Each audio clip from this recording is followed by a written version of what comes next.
So just for the sake of the sanity check, I would say default, just to be sure that, if I covered all of these cases, right, the default should be an error, right? So you can say this is internal application error, right?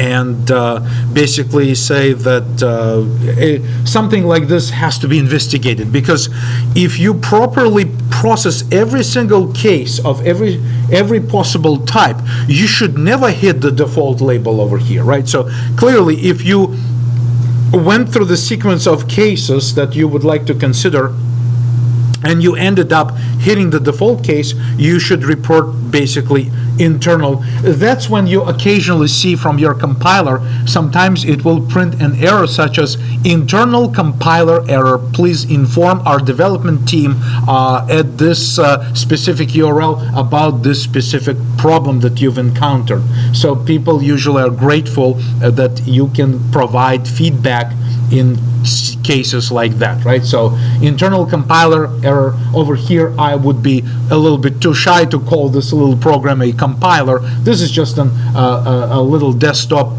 calculator interpreter, right? So that's why, but we need to say that this is internal error and just return. Like, you can't do much about this. You can provide some other information. Perhaps you could display what type of node you have that you ended up there, that something is in disconnect.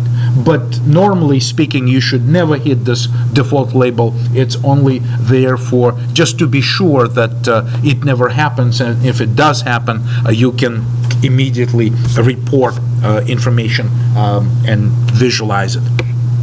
Okay, so what else? Yes, just let's and everything I told you about the obviously here I do it differently. Here I just use the switch statement, which simplified.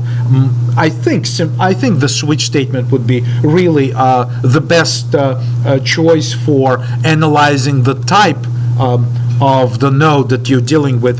But here I'm just demonstrating it with just an if statement, and I'm just telling you that if you have such thing as minus or plus, then you need to be looking at the left node and checking whether it's null or not. Because if it's null, then you have an unary minus. If it's not null, then you have the binary minus. And this way you can make your decision whether you're dealing with this unary minus situation or any kind of binary operator that normally has both sides present in the tree. Okay, so that is part of this handout. Okay, so what else? And then I give you also an example with the plus and the minus. So you can combine all of this together, and just again, your task is to make sure that you distinguish every single case, the type of, and perhaps the type can be the number, plus, minus, multiply, and divide. That's pretty much it, right? We don't have any other operators implemented. And if we use parentheses in our expressions, they're actually processed by the lexer. Their parentheses are not making themselves into the tree. They will alter the structure of the tree, but they will not make themselves into the structure of this tree. So you don't have to worry about anything but pluses, minuses, multiplication, and division. And I'll already kind of give away to you the structure of this switch statement that you can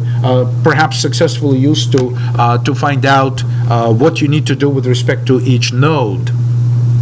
Right, so that's it. And one last note is about the division operator. Right, would you like to warn the user about division by zero, because you could detect that your divisor is zero? Would you like to warn the user? Would you like to just say, hey, let's see what happens, and try to divide it and proceed with division and so forth? So just make your decision. So perhaps with division is the only place where you may add another check inside of this evaluator or evaluate method which you want to, you want to keep safe perhaps, or as informative as possible for the user. So in case if it's 0, you can always, before you basically just say return, right?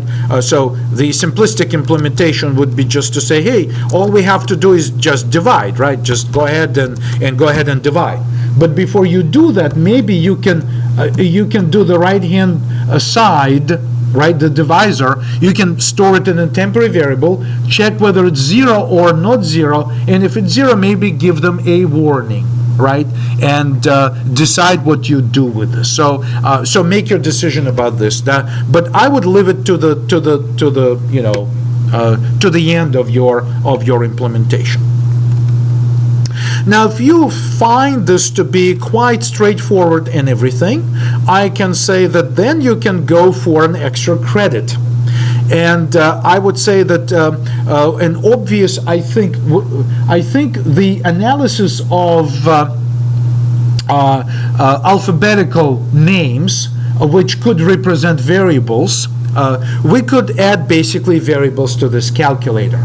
They're nowhere near implementation, but the tokens with alphabetical characters will be kept separate, and so you don't have to make any changes in tokenizer. The tokenizer already will give you, the alphabetical type of character present in there, so you can. But so if you decide to create some sort of like a symbol table, maybe like a hash table, based on these variable names as keys. Of course, they don't have to be single character name. They can be, normal variable names, as long as it starts with the symbolic or alphabetical character. You can interpret it as the essentially interpret it as variable, and then you have to implement the assignment operator. And this is not implemented, but I already told you that a very possible location for assignment is actually inside the primary. All you have to do is essentially say, if I encounter the name and then followed by the equal sign, all I have to do is evaluate this expression, right? And whatever happens here has to be given to the name as a value, and this would be possible implementation for an assignment. And what you need to do is, of course, you need to implement a different type of node, right, and store the variable, which is store different type of node in this tree right here, which would represent a variable.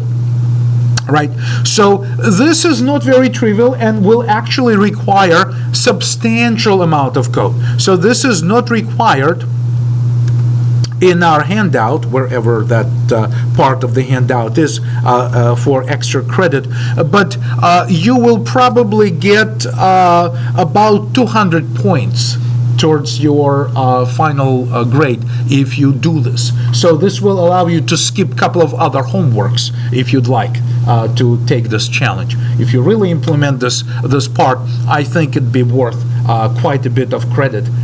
So this is not like 10-point extra. This is significant because that would require an obvious understanding of what you're doing and clear cut on everything that this program already does.